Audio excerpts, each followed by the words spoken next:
Let's see how to double space in Microsoft Word. First off, we want to open Microsoft Word.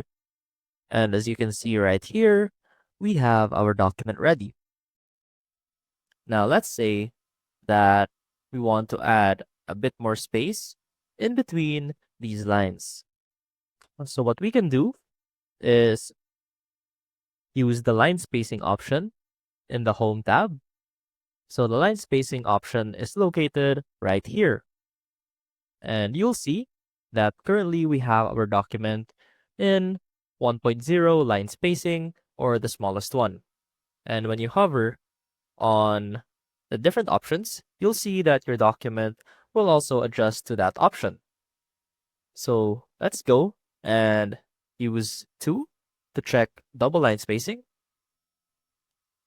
And you'll see that the line spacing in between each line is now much larger than before.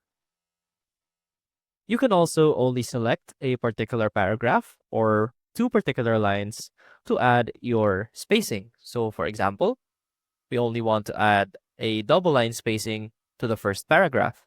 So let's simply highlight that paragraph, click on line spacing, and click on double spacing.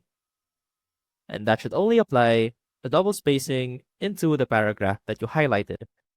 And that is how you can use double space in Microsoft Word. I hope this helped, and I will see you soon.